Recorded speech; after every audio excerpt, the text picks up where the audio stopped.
My dad was a psychopath. Well, still alive. I don't talk to him. I haven't spoken to him for years, but he's a psychopath, and that's why I see psychos in the elites. They're very similar to the elites, actually. His mindset, very neocon, etc. And I see the same behaviour in him as with the elites. So that's why I have got one up on other people when it comes to identifying traits of psychopathy, because I see, well, this was my dad doing it. By the way, I'm stationary when I take my hand off the steering wheel. See? Not moving. There's McMurders over there, apparently. They call it McMurders. Well, the what is it called? The vegans, they call it McMurders, but I call it McMurders for a different reason. Just listen to Rabbi Finkelstein on Rumble. But anyway, that's another story. Back to the point, psycho. So Trump has recently gone, Epstein files, that's old news, it's been around for years. Of course it's it hasn't been resolved. If it hasn't been resolved, it's still current. Still currently, we have a whole administration in the US blackmailed and bribed, by the way, through APAC, by a foreign entity. So highly relevant. But he's gone with what I call it's old news, the old news sophistry trope, if you would. And I have seen this before. I mean, of course, with my father. If I bring something up where he is not accountable and he wants to deflect from it, he'll say, "Oh, it's on." But I've also seen it with the Biden administration when he pulled out of Afghanistan. Only 2 weeks later, someone quizzed him on Afghanistan. You can look it up. I'm sure it's in the record somewhere on the internet. He's gone, "Oh, that was old. It happened a while ago. Moved on." So that's his way of not confronting something he can't be accountable for. Obviously, Trump can't be accountable for the Epstein files because it was a cover-up, blatant cover-up. So he has to deflect from that. Now, all sophistry is a deflection from the point in one form or another. And I've noticed that most of the time, it's a false equivalency. And I call it false equivalency more like a common denominator in my mind, because I think it kind of explains it better. For example, if you want to add two fractions together, let's say 1/3 and 1/4, you can't add them together because they don't add together unless you find a common denominator. So the common denominator would be, what was it? 1/3 and 1/4 would be, let me do some maths. Well, let's keep it simple. 3 times 4 is 12. So there's your common denominator, 12.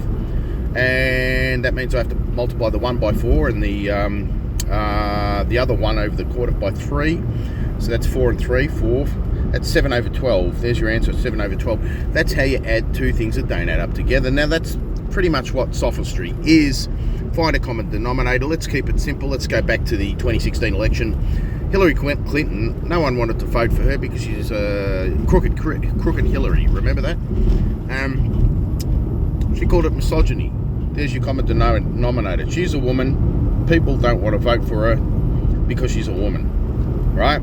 She calls everyone misogynists. So it's a bit like a false equivalency. Like, let's say you had a mustache, therefore you're Hitler. Hitler had a mustache, that makes you a mustache. So as you can see, it's a common thing between two to draw a parallel. You've got to draw a parallel between two things that don't add up. Basically, you get the idea. That's why I like to call it a common denominator rather than a false equivalency. That's just my way of thinking. You can call it a false equivalency. So that is a thing, I didn't make up that, false equivalency. So we've got the Trump false equivalency of it's gotten old. Because Epstein files have been, it's been a number of years since I think it was 2020 when he ran out the back door into a van, 1 minute missing from the CCTV. That's how long it's been. So there you go.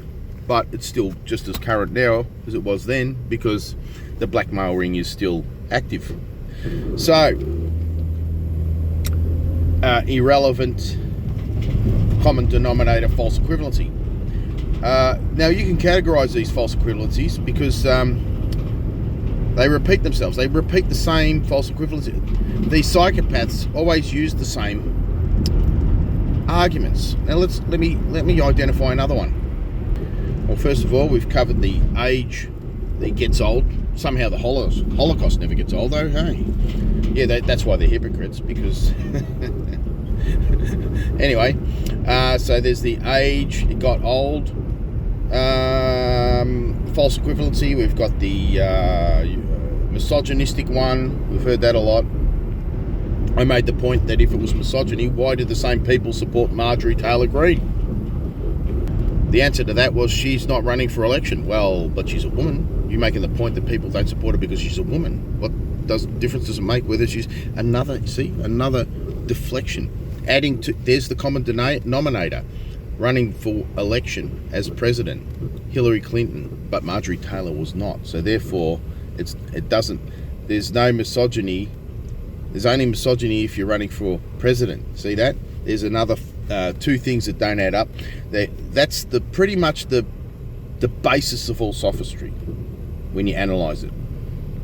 Oh yeah, the ad hominem. The ad hominem is when you dismiss something because of somebody's qualifications.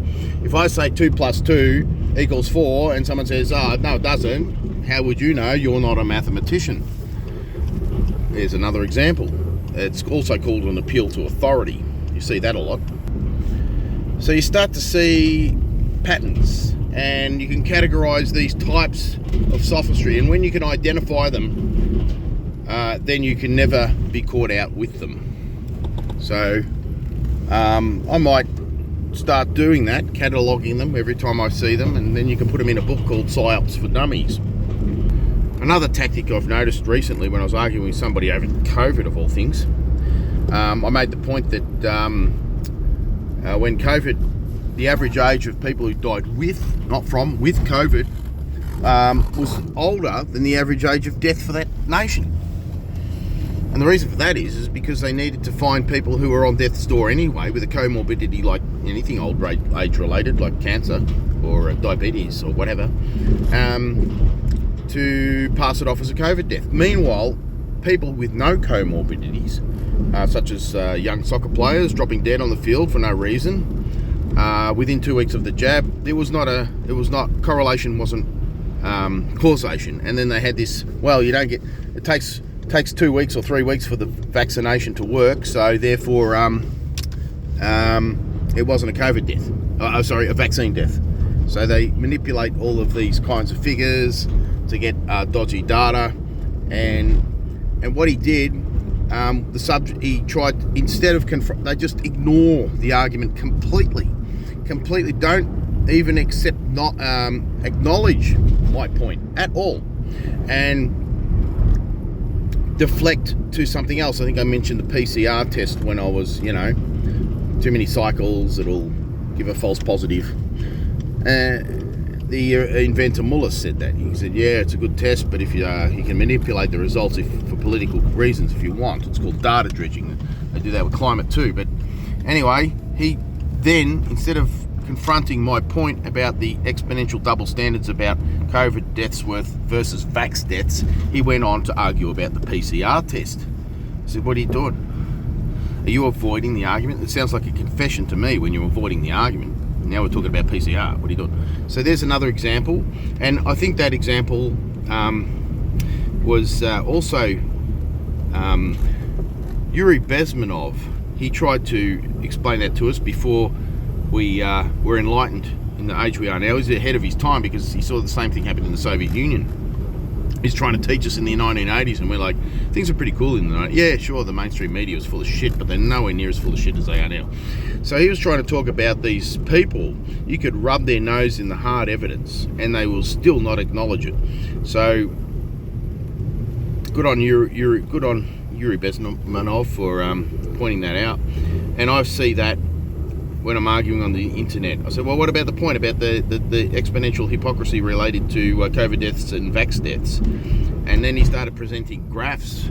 I said, what are you presenting graphs for? I just pointed out that the data has been manipulated, so what's the point of pointing using a graph as proof when it's got manipulated data to construct it? It just never registered at all. He would not even contemplate what I said.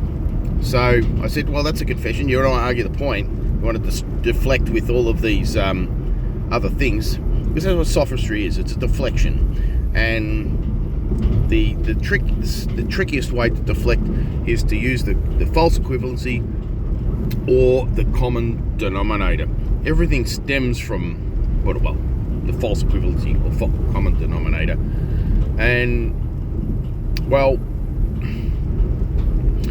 there are a lot of mechanisms out there to do that, and I will attempt to identify. I should write them down. Every time I see one, I'll write it down. Oh yeah, I've seen that before. I've seen that before. I've seen that tactic before. I should write it down so that I can catalogue them. So, and give them names like it's old, or you're a woman, or you're black, or or this or that. So, the ad hominem. You're not a doctor when it came to COVID, and you're pointing out something that doesn't need scientific knowledge to know that it's scientifically incorrect, such as the exponentially hypocritical difference between cataloguing COVID deaths versus vax deaths. So there you go, leave it at that. And well, Trump's full of it right now. He's full of these false equivalencies. He's going off, Epstein false. What are you talking about? It's old. Can't we move on? That's a deflection, because the reality is he can't defend that. He can't defend the cover-up of the Epstein files.